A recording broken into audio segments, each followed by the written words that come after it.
ये शो। जी हो रही है। Bismillahirrahmanirrahim. I am Sabah Manzoor.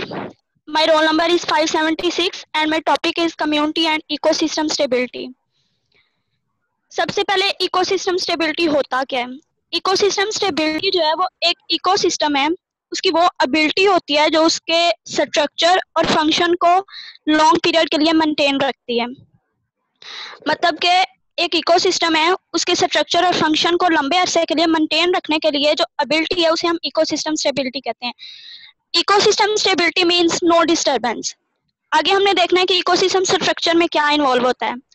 Ecosystem structure के अंदर उस लैंडस्केप की, उस इकोसिस्टम की फिजिकल और जियोलॉजिकल स्ट्रक्चर्स इन्वॉल्व होते हैं। मतलब ये कि जो वहाँ पे स्पीशीज प्रेजेंट है उनकी तादाद क्या है, डाइवर्सिटी क्या है, पॉपुलेशन साइज क्या है, और वो तमाम वेज, वो तमाम तरीके जिनके जरिए पॉपुलेशंस एक दूसरे के साथ इंटरेक्ट करती हैं, ये तमाम चीजें इकोसिस्टम स्ट्रक्चर के अंदर इंक्लूड होती हैं। आगे इकोसिस्टम फंक्शन। इकोसिस्टम फंक्शन में क्या इंक्लूड होता है? इकोसिस्टम जो फंक्शन है वो रेफर्स करता है प्रोसेस को, जैसे वाटर प्रोसेस हो गया, न्यूट्रिएंट साइकिल हो गया। ये तमाम जो प्रोसेस होते हैं या साइकिल होते हैं ये इकोसिस्टम फंक्शन के अंदर इंक्लूड होते हैं, और वो प्रोडक्टिविटी जो एक इकोसिस्टम है वो प्रोवाइड करता है। आगे resistance and resilience. Ecosystem stability के लिए दो मेन कंपोनेंट्स होते हैं, रेजिस्टेंस एंड रेजिलियंस। जो इकोसिस्टम जो है वो रेजिस्टेंस मतलब कब शो करता है? वो जब मतलब एक इकोसिस्टम है उसके स्ट्रक्चर के अंदर या फंक्शन के अंदर चेंजेस आई हैं। तो जब इन्वायरमेंटल कंडीशंस चेंज होती हैं तो इकोसिस्टम का स्ट्रक्चर और जो फंक्शन है वो नॉर्मल रहते हैं, मतलब उनमें कोई चेंजेस नहीं आती। इकोसिस्टम जो है वो रेजिस्टेंस तब शो करता है जब इन्वायरमेंटल कंडीशन जो है चेंज हो गई हैं, तो उसका स्ट्रक्चर और फंक्शन जो है वो नॉर्मल रहे हैं, मतलब उनमें कोई चेंजेस नहीं आई। और रेजिलियंस कब शो करता है कि अगर जो इकोसिस्टम है उसमें इन्वायरमेंटल कंडीशन चेंज हुई हैं, अगर उसका स्ट्रक्चर और फंक्शन चेंज हो भी गया तो वो रीगेन कर लेता है अपने नॉर्मल स्ट्रक्चर और नॉर्मल फंक्शंस को, ये रीगेन कर लेता है। अगर एक इकोसिस्टम में उसका स्टेबिलिटी लेवल जो है वो हाई है तो जो रेजिस्टेंस और रेजिलियंस लेवल होगा वो भी उस इकोसिस्टम का हाई होगा। इकोसिस्टम जो है अगर उसका बायोडाइवर्सिटी लेवल जो है वो हाई होगा तो वो मोर स्टेबल होता है उस इकोसिस्टम की निस्बत जिसका बायोडाइवर्सिटी लेवल जो है वो कम होता है। आगे हमने देखना है कि जो इन्वायरमेंटल चेंज जो है वो इकोसिस्टम स्टेबिलिटी के ऊपर क्या इफेक्ट करती हैं। जब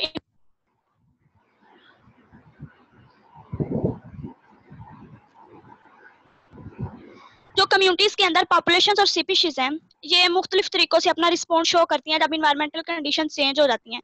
जो स्पीशीज हैं वो करती हैं इस तरह अपना रिस्पॉन्स शो करती हैं जब इन्वायरमेंटल चेंजेस आती हैं कि वो हीमोस्टेसिस लेवल को ना इनेबल कर देती हैं, मतलब हीमोस्टेसिस लेवल जो है वो मेंटेन नहीं रहता। और पॉपुलेशन जो है ये जब इन्वायरमेंटल कंडीशंस चेंज होती हैं तो ये रिप्रोड्यूस करने और सरवाइव करने का जो लेवल है उसको या कम कर देती हैं या ज्यादा कर देती हैं। जब इकोसिस्टम के अंदर इन्वायरमेंटल कंडीशंस चेंज होनी है तो उससे जो लोकल बायोडाइवर्सिटी होगी ना उस इकोसिस्टम की, वो कम होना शुरू हो जाएगी। जब लोकल बायोडाइवर्सिटी कम होना शुरू हो जाएगी तो इकोसिस्टम का जो रेजिस्टेंस और रेजिलियंस लेवल होगा वो भी कम होना शुरू हो जाएगा। और इसका एंड रिजल्ट ये निकलता है कि जो इकोसिस्टम है वो अपनी स्टेबिलिटी जो है वो लूज करना शुरू कर देता है, उसकी स्टेबिलिटी जो है वो कम होना शुरू हो जाती है। वो इकोसिस्टम जो है जो लेस स्टेबल हो, जिसकी स्टेबिलिटी लेवल जो है वो कम हो, जब इन्वायरमेंटल डिस्टर्बेंस आती है, इन्वायरमेंटल कंडीशन चेंज होती हैं तो वो अपना रिस्पॉन्स जो है वो कम शो करता है। इसके नतीजे में ये होता है कि इकोसिस्टम स्ट्रक्चर जो है या उसका फंक्शन जो है वो डैमेज होना शुरू हो जाता है।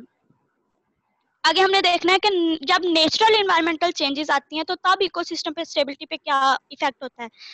पहले हमने देखा था कि जब इन्वायरमेंटल कंडीशंस चेंज होती हैं, अब हमने देखना नेचुरल इन्वायरमेंटल कंडीशंस जब चेंज होती हैं तो तब इकोसिस्टम स्टेबिलिटी के ऊपर क्या इफेक्ट होता है। नेचुरल इन्वायरमेंटल चेंजेस में हमारे पास आ जाएगा फायर्स हो गई, हैवी स्टॉर्म्स या नेचुरल क्लाइमेट चेंज होता है। जब ये फायर्स या हैवी स्टॉर्म्स वगैरह ये होती हैं तो जो लोकल पॉपुलेशन होती है ना प्लांट्स और एनिमल्स की, उसके ऊपर उनका ग्रेट इफेक्ट होता है, ये बहुत ज्यादा उनके ऊपर इफेक्ट करती हैं, जिसके नतीजे में ये होता है कि जो नेचुरल बायोडाइवर्सिटी है ना वो कम होना शुरू हो जाती है और इकोसिस्टम जो है वो अपनी स्टेबिलिटी कम करना शुरू कर देता है। आगे हमने देखना है कि वो इन्वायरमेंटल चेंजेस जो ह्यूमंस की वजह से होती हैं उनका इकोसिस्टम पे क्या इफेक्ट पड़ता है, इकोसिस्टम स्टेबिलिटी उनकी कम होना शुरू होती है या क्या होता है, अब हमें ये देखना है। ह्यूमन जो है वो मुख्तलिफ तरीकों से इकोसिस्टम को तबाह करने की कोशिश करता रहा है और अब भी कर रहा है, जैसे हैबिटेट लॉस हो गया, या नॉन नेटिव स्पीशीज होती हैं वो एक न्यू इन्वायरमेंट के अंदर इंट्रोड्यूस करवा देते हैं, या पोल्यूशन वगैरह। तो और ग्रेट इफेक्ट ये है कि एग्रीकल्चरल एक्टिविटीज के लिए, अर्बन डेवलपमेंट के लिए वो डिस्ट्रॉय कर रहा है इकोसिस्टम को। तो उसके नतीजे में ये है कि इकोसिस्टम की जो स्टेबिलिटी लेवल है वो कम होना शुरू हो जाता है। जो क्लियरिंग पैचेस ऑफ हैबिटेट है वो इकोसिस्टम को पीसीस के अंदर डिवाइड कर रहा है, जिसे हैबिटेट फ्रेगमेंटेशन कहते हैं।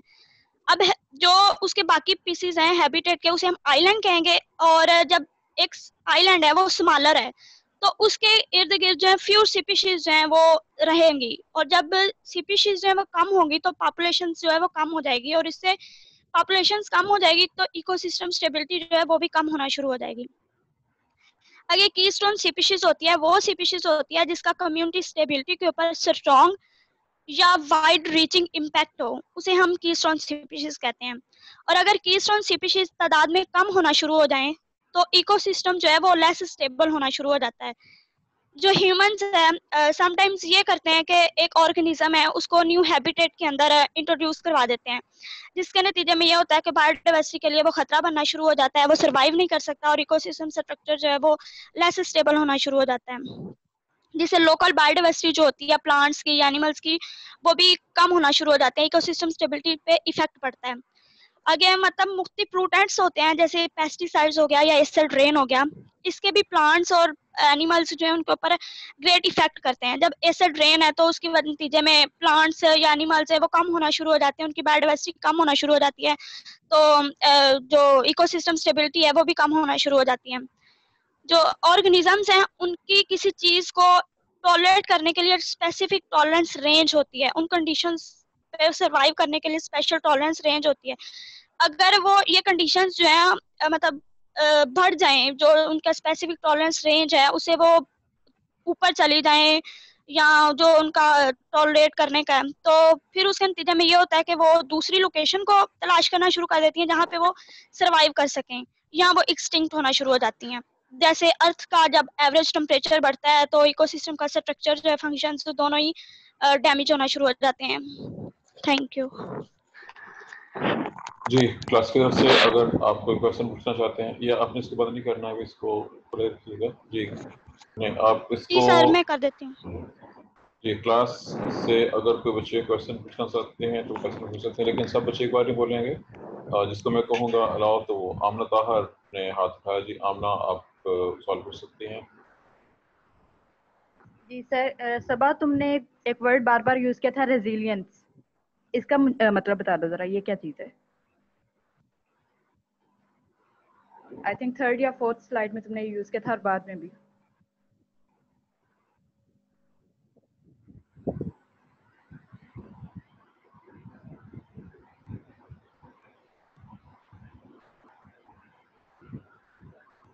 जी ये लफ्ज़ आप लोगों ने पढ़ा हुआ है पहले से। सवा जवाब भी दे रही है, सवा ने सामने इसको निकाल के रख दिया है कि इसकी गालिबन ये यहाँ पे इसकी डेफिनेशन नज़र आ रही है। इसको सवा आपको इसको एक्सप्लेन करना है, आप बयान कीजिए। वैसे ये बहुत आम सा लफ्ज़ है, इतना मुश्किल लफ्ज़ नहीं, उर्दू में लेचक कहते हैं उसको, लेकिन यहाँ पे बाई डेफिनेशन है और सवा ने इसका आंसर देना है। जी सवा। जी सर, उर्दू में इसका मतलब का मुझे पता है, मैं यहाँ पे इसके हवाले से पूछ रही हूँ, इकोसिस्टम के हवाले से। जी सवा।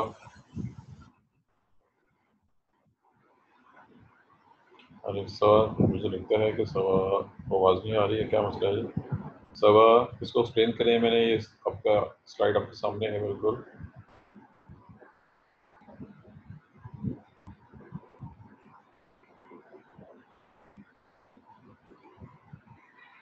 जी सब आपने आपको अनम्यूट करें और सवाल का जवाब दें।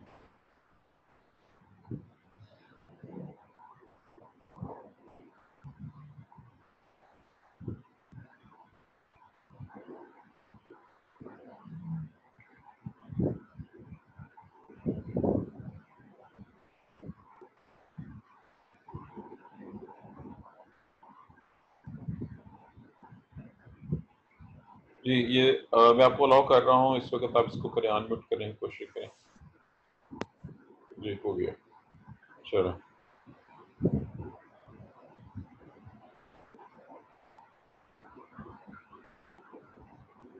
जी, अब आपका माइक अनम्यूट है, आप जवाब दे सकती हैं।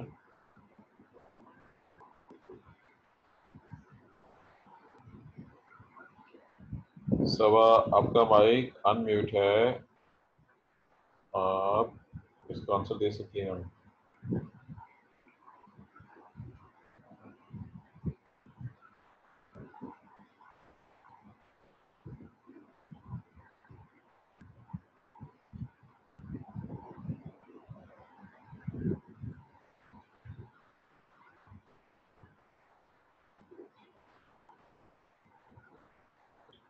मैं आपको जी ठीक है, अब आप इस वक्त बोल सकती हैं, बोले सबा।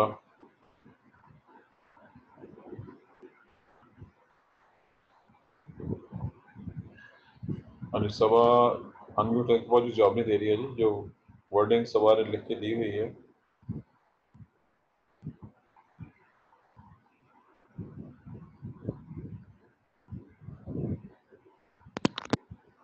जी आप आवाज आ रही है? जी आवाज आ रही है, वो स्लाइड निकालें और जी एक्सप्लेन करें इसको। रिजिलियंस रेजिलियंस होता है कि जब एक इकोसिस्टम है उसके अंदर इन्वायरमेंटल कंडीशंस जो है वो चेंज होना शुरू हुई हैं, तो ये होता है कि उसका जो स्ट्रक्चर और फंक्शन है वो चेंज हो गया है उस डिस्टरबेंस की वजह से, तो वो रीगेन कर लेगा अपने नॉर्मल स्ट्रक्चर और फंक्शन को। जी, सबा ने अपना जवाब रिपीट कर दिया जी। Amna, is it clear? Amna ji sir. जी, और कोई क्लास से कोई सवाल पूछना चाहता हो? क्लास से और कोई स्टूडेंट कोई क्वेश्चन पूछना चाहता हो? जी, और कोई स्टूडेंट क्लास से पूछना नहीं चाहता? चलें ठीक है, ये एक